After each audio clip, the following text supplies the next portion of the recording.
Magandang araw mga kababayan at kapwa ko OFW dito sa ibang bansa. Welcome po sa aking YouTube channel, Arnold TV. Ngayon po ay ating alamin bilang isang OFW kung bakit tayo mga Pilipino ay nakikipagsapalaran at ano mga dahilan bakit tayo naghahanap buhay at umaalis ng Pilipinas para magtrabaho dito sa ibang bansa. Kaya naman kung bago ka pa lang sa akin channel, ay huwag mong kalimutang mag-subscribe, pindutin ang notification bell, mag-share, like, and comment ka na rin kung gusto mo mga ganitong topic at para naman update ka sa aking mga susunod pang mga videos. Kaya naman pag hinihintay natin, simulan na natin ito. Bakit nga ba pagtatrabaho sa ibang bansa ang posible na maging way out ng mga Pilipino upang matupad ang pangarap nila para sa mga pamilya nila? Tayo bilang Pinoy ay may mga pangarap para sa pamilya. Sa sarili, marami sa ating mga Pinoy ay naniniwala sa masaya at masaganang pamilya. But in reality, kapag nangarap ka ng masaya at masaganang pamilya, laging nakakabit dito ang pera.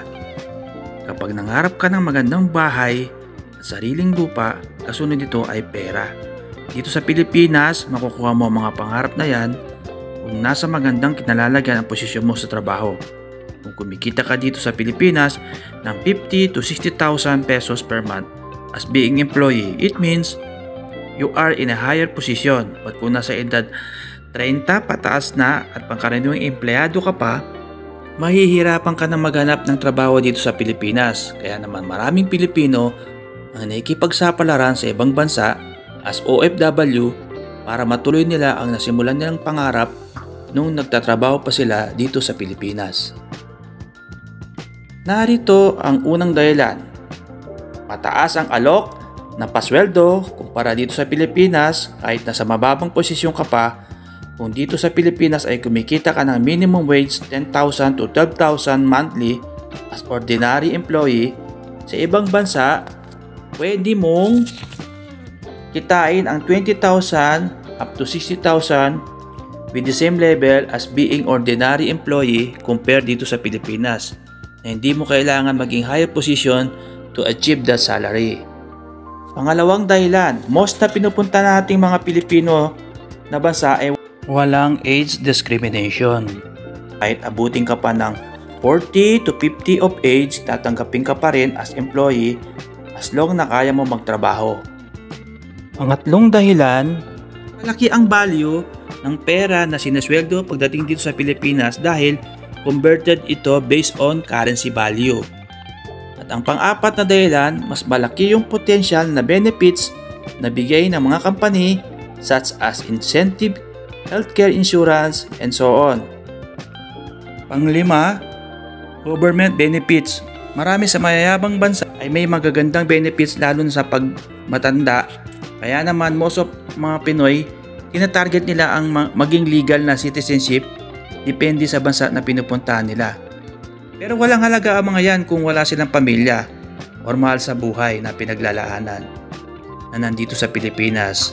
Dahil marami sa ating mga Pinoy na mas mahalaga ang kasiyahan at magkaroon ng masaganang pamumuhay ang pamilya kaysa magkaroon ng maraming pera na wala namang pamilya o mahal sa buhay na pinaglalaanan.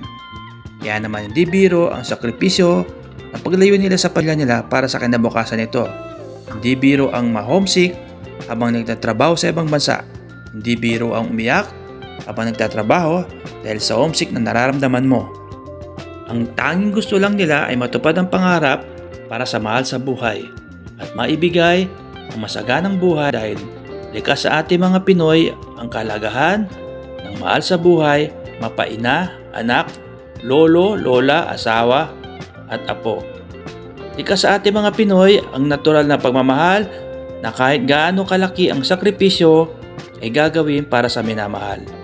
Kaya naman wag mo namang sasalangin ang pinaghihirapan nila dahil may paglalagyan ka talaga kas balikbayan box na ginawa ng Bureau of Customs. Hindi mo masisisi kung bakit nagalit ang mga OFW dahil in fact ang totoong nilalaman nito ay mula sa pusong nagmamahal sa pamilya Ama, ina, asawa, anak, dugot pawis at malaking sakripisyo ang katumbas ng nilalaman nito at para sa kanila, isa itong malaking sorpresa na regalo sa mahal sa buhay nila. Yun lamang po mga kabayan. Hanggang dito na lamang, hanggang sa muli.